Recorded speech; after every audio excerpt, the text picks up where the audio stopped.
The backlog of sexual assault kits at police departments across North Carolina is an issue impacting communities statewide. Last year, Attorney General Josh Stein estimated that more than 15,000 kits were sitting on shelves untested at municipalities across the state. WNCT's Courtney Allen joins us now to explain how departments in the East are trying to reduce that number. Courtney. Ken, Shayla, this issue is quite complex. Many wonder, how did we get to this point? 15,000 untested kits? Others ask, how will we ever reduce that number to zero with an average of 11 kits per week being submitted to the state crime lab? 9 on your side is getting answers, traveling to Raleigh and speaking with police departments here in the East.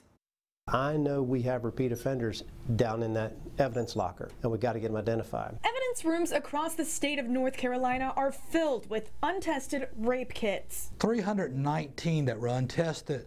Out of that, had about 39 that were involved in cases that were found not to be crime. And so that left us with 280 that we had to test. One department facing this issue is Greenville Police. When Chief Mark Holtzman joined the department in September 2015, he recognized the problem, vowing to do something about it. These are actually names. These are people. These are victims of sex assaults, and every single one of them matters. The department received a federal grant in 2016 to eliminate their backlog. Evidence testing coordinator Jay Tilley was hired as part of that grant to test the kits, some dating back to the early 1990s. I think our oldest hit is 11 years old. By hit, Tilley is referring to when a kit submitted for testing is matched with DNA from the national database CODIS, or Combined DNA Index System. Since the department started the project, it has tested 74 of the 280 untested kits. 21 of those cases were uploaded into CODIS. From there, 7 cases were identified as offenders previously unknown to Greenville Police, and 2 of those were identified as serial rapists offending in the Greenville community. That is a showstopper there. 2 out of 7 have already been repeat offenders, and that's just in our system. Details of those cases are unavailable as they remain under investigation. What is happening at Greenville Police is part of a larger story. 9 on your side getting more information from the Attorney General's office in Raleigh. How do you all here at the Capitol in Raleigh work with local police departments to help reduce their backlog? We've been scrounging for funding, and we secured a $2 million grant from the federal government, and so we are now reaching out to local law enforcement, including the Greenville PD. So that's the kind of thing we do, and we're doing that all across the state. Local law enforcement has to get those kits to the private labs, but it also means that the state needs to step up, and the General Assembly needs to support our efforts to fully outsource all of these untested kits. Attorney General Josh Stein says the state crime lab has tested about 850 of the 15,000 kits in the last year.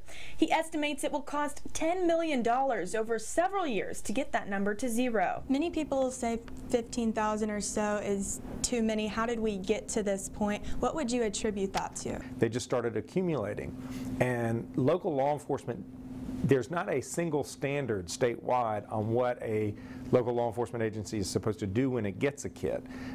That's why I am pushing legislation that creates a very simple rule. If a local law enforcement agency gets a kit, unless it is unfounded, they just send it to us. That simple rule is the new policy at Greenville Police, sending all new kits they receive to the state crime lab as soon as the investigation allows. At the same time, and in line with Stein's plan for all municipalities, GPD is sending its old cold case kits to a private outsourcing firm.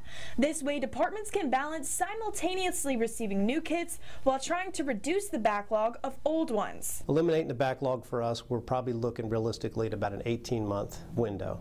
It'll take about a year to get the rest of these batches sent off to the lab, and about another 6 months past that to get all the results back. Holtzman says since rapists typically commit crime more than once, he hopes testing old kits may result in matches with more recent entries in the national DNA database. It's built on all types of crimes, robbery or burglary. If there's any type of evidence left that has DNA in it, that gets entered into the national database. How long is too long to test a rape kit? There's no time period when it's too long. We just saw an example in Fayetteville where the rape happened over 30 years ago, but they submitted it and there was a hit in the database, and now they can go make an arrest. Bring closure to older cases. We're going to make links, not just in Greenville, we're going to make them in the next county, we're going to make them in the next state. From here forward, we're testing all of them.